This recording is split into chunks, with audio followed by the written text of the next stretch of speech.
आले. तर आता आपण बोलणार आहोत लिओनेल मेस्सी बद्दल. तर आता तुम्हाला आता माहितच असेल की लिओनेल मेस्सीचा आता भारत दौरा झाला. त्यामध्ये कोलकाता, दिल्ली, मुंबई या प्रमुख ठिकाणी ते आले होते. तर आज लिओनेल मेस्सीच्या जर्नीबद्दल आपण जाणून घेऊया. म्हणजे जे व्ही कल्चर आहे भारतामध्ये, त्याचा खूप लोकांनी विरोध केला आणि खूप लोकांनी त्याला चांगलं पण मानलं, की एक आंतरराष्ट्रीय दर्जाचा मोठा प्लेयर होता तो, जो भारतात येऊन गेला. जेणेकरून भारताला जे फॅन्स होते, जे खूप दिवसापासून अशा मोठ्या-मोठ्या लोकांना फॉलो करत असतात, त्यांना बघण्याची संधी मिळाली. हा त्यांच्यासाठी स्वर्णिम क्षण होता. तिकिटांचे प्राइस 5,000 पासून 10,000 पासून ते लाखोंपर्यंत असूनही लोकं बघण्यासाठी खूप उत्सुक होते आणि त्यांचे स्वप्न पूर्ण झाले. ठीक आहे, याबद्दल काही नाही, काही लोकांची स्वप्न काही असू शकतात आणि पूर्ण झाल्यावर ग्रॅटिफिकेशन हे प्रत्येकाला मिळते आणि त्याची किंमत आपण पैशामध्ये मोजू शकत नाही. बरोबर. आता भारतात जे लिओनेल मेसी आला, त्यांचा जे अरेंजमेंट होतं, ते प्रामाणिक कलकत्त्यामध्ये केलं होतं. म्हणजे कोलकाता तिथे चुकीच्या पद्धतीनं करण्यात आलं होतं. म्हणजे काय, लिओनेल मेसी आला होता, तर त्याला प्रॉपरली फ्री सोडण्यात आलं नव्हतं. त्यामुळे काय झालं, 10 मिनिटात तिथून निघून गेला. त्यांनी काय फॅन्सची खूप मनातलं भान होतं ते दुखावलं गेलं. त्यांनी त्यांची तोडफोड केली. हा तिथले जे त्यांची अपेक्षा होती त्याचा भंग झाला आणि त्यांना असं वाटत होतं की लिओनेल मेसी ऍटलीस्ट एक एक तरी त्यांना बघायला मिळेल, पण ते त्यांना बघायला मिळालं नाही.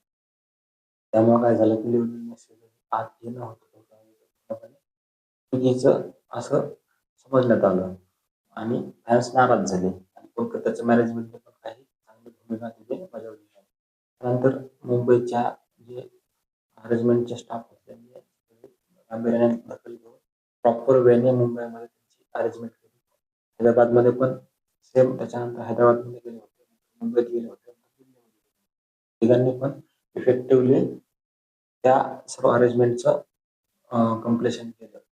ही गोष्ट वेगळी होती की दिल्लीमध्ये जे प्रॉब्लेम सुरू आहेत पोल्युशन विरुद्ध, त्याच्याबद्दल लोक नाराज होते आणि धुक्याचं प्रमाण वाढल्यामुळे ते पण थोडं वातावरण खराबच झालं होतं.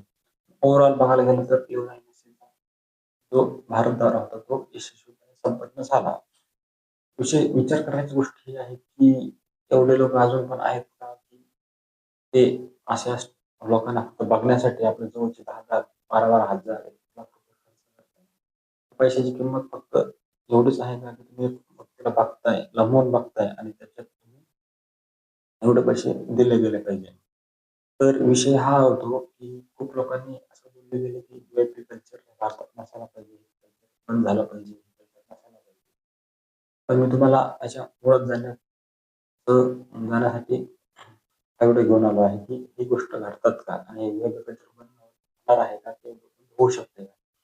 त्याचं सर्वात पहिलं उत्तर असेल नाही. वेब कल्चर पूर्णपणे नष्ट होऊ शकत नाही. रिझन काय म्हणाल तर वेब कल्चर हे काय कल्चर नाहीये, इंटरनल इमोशन आहे. ह्युमनचा माइंड असा डिझाईन करण्यात आला आहे की त्याला एखाद्या गोष्टीबद्दल अट्रॅक्शन झालं किंवा एखादी गोष्ट आवडली, तर त्याच्यासाठी तो कधीही प्रयत्न कोणत्याही स्तरावर करू शकतो. हे काय एखाद्या कल्चरचा भाग नाही, तो ह्युमन इंटरॅक्शन अटॅचमेंटचा एक पार्ट असतो. एखाद्या व्यक्तीने एखादी जागेवर एखाद्या व्यक्तीसोबत तर एक भावना व्यक्त केली किंवा तयार झाली किंवा त्यांना ते आवडलं, तर ती भावना तो विसरत नाही. आपण जे बोलतोय विराट कोहली, रोहित शर्मा, खूप मोठे-मोठे प्लेयर आहेत. त्यांचं काय आहे? तर ते काही हे कल्चर नाही. एक इमोशनल अटॅचमेंट आहे, की जेणेकरून आपण त्या व्यक्तीबद्दल आदर भावना, त्याच्या स्किलबद्दल एक विशेष अट्रॅक्शन झालेलं असतं आणि ती स्किल आवडलेली असते आणि आपल्याला तिथे आनंद मिळतो. आपल्या माइंडमध्ये बघितल्यानंतर एक डोपामाइन नावाचा हार्मोन असतो, अदर हार्मोन असतात, जे की आपल्याला इन्स्टंट रिलीफ, हॅपीनेस देतात. तो प्रकार आहे. तो स्त्रावतो आणि आपल्याला आनंद वाटतो. तर हे काही कल्चर नाही, तर ही ह्युमनला दिलेली निसर्गाची एक देणगी आहे, की त्यामुळे तो व्यक्ती अशी गोष्ट करतो. फरक असा असतो, की काही व्यक्तीचा इम्पॉर्टन्स देणं म्हणजे प्रायमरी इम्पॉर्टन्स देतात आणि सेकंडरी देतात, टर्शियरी देतात. होतंय काय, की ह्युमनच्या ज्या एक लिस्ट असते, प्रायोरिटी लिस्ट आयुष्यात कोणत्या गोष्टीला किती लेव्हलपर्यंत स्थान देणार. त्या स्थानमध्ये याचं कोणाच्या प्रायोरिटी लिस्टमध्ये 1 नंबर असते, तर ती व्यक्ती यासाठी खूप प्रयत्न करणार. जसं की तुम्हाला कॉमन एक्झाम्पल सांगतो, जसं की एखाद्या मोबाईलची गाडीची आवड असतो, तो 100% व्यक्ती अशा गोष्टी कुठल्या इव्हेंटला जाणार म्हणजे जाणारच. ज्या व्यक्तीला ह्या गोष्टीचं अट्रॅक्शन नसतं, आयफोन, गाडी, बंगला, काय गोष्ट अट्रॅक्शन जास्त नसतं, तो व्यक्ती अशा इव्हेंटला जाऊच शकत नाही. हा आहे ह्युमन माइंडची जी कॅपॅबिलिटी ऑफ थिंकिंग आणि डिसिजन. तर हे व्यक्ती जे डिसिजन घेतात, तुम्ही जे बोलताय की हे चुकीचं आहे किंवा नाही, तुमचा प्रश्न पाठ, पण it is associated to human mind. जे काय त्या माणसाच्या माइंडला ते असोसिएट आहे, त्याला कोणी दूर करू शकत नाही, त्याला कोणी विरोधही करू शकत नाही. आणि त्याच गोष्टीमुळे आज ही गोष्ट आहे, आपण जे बोलतो की आता माणसाने 100 कोटी भारतातून घेऊन जातोय, तो घेऊन गेला पाहिजे का, नाही गेला पाहिजे का? तर उत्तर असं आहे की याचं इव्होल्युशन स्टेजला माणसाला समजत गेलं की पैसा कसा कसा ग्रॅब करायचा आणि कसं कसं माइंडला स्टडी करून अट्रॅक्ट करायचं. It is part of human mind attraction.